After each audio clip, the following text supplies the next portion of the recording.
আজকে আমরা বানাতে চলেছি কলা পাতায় চিংড়ির একটা ফ্রাই, চিংড়ির একটা ভাপাও বলতে পারেন। এটা একটা খুব সহজ রেসিপি, যেটা সাধারণত আমরা ভাতের সঙ্গে খেয়ে থাকি, ভাতের একদম স্টার্টার হিসাবে। প্রথমে চিংড়ি মাছের মাথা বাদ দিয়ে আঁশ ছাড়িয়ে পিঠের দিকটা ছুরির সাহায্যে কেটে কালো সুতোর মতো অংশটা বের করে নেব।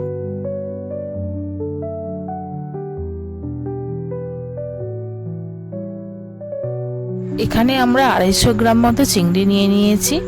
চিংড়ির অংশ ভালো করে ছাড়ানো হয়ে গেলে আমরা ধুয়ে নেব।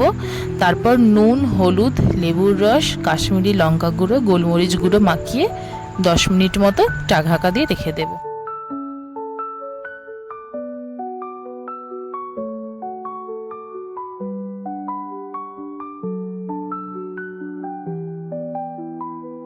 তারপর শুকনো কড়াইতে 1 চামচ ধনে, 1 চামচ জিরে, 1/4 চামচ মেথি, 1/2 চামচ সর্ষে, কালো সর্ষে দেবেন এক্ষেত্রে, ভালো করে 30 সেকেন্ড মতো ভিজে নেব। পর একটা মিক্সি জারে একটা গোটা টমেটো কুচি, 4টে শুকনো লঙ্কা, 4 কোয়া রসুন, ভেজে রাখা গোটা মশলা এবং একটু জল যোগ করে একটা পেস্ট বানিয়ে নেব। এরপর কড়াইতে সর্ষের তেল দিয়ে বেটে রাখা মশলাটা দিয়ে নুন, হলুদ গুঁড়ো, কারি পাতা দিয়ে ভালো করে কষাতে হবে। ততক্ষণ কষাবো যতক্ষণ না এখান থেকে একটা তেল বেরিয়ে আসছে।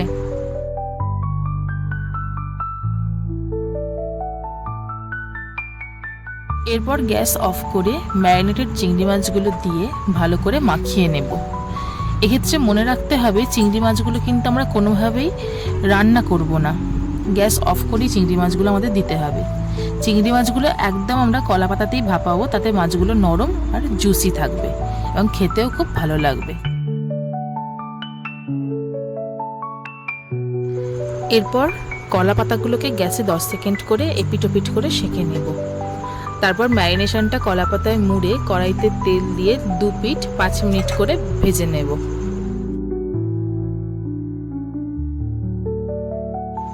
এবার আমরা নামিয়ে গরম গরম ভাতের সঙ্গে এটা পরিবেশন করব। এটি একটি খুব ছোট্ট রেসিপি, অনেক কম সময় এটা তৈরি হয়ে যায়। যদি রেসিপিটা ভালো লাগে তাহলে লাইক, কমেন্ট, শেয়ার করবেন এবং সাবস্ক্রাইব করে আমাদের পাশে থাকবেন, আরও যাতে এরকম কম সময়ের কম উপকরণ দিয়ে রেসিপি আপনাদেরকে দিতে পারি। ধন্যবাদ।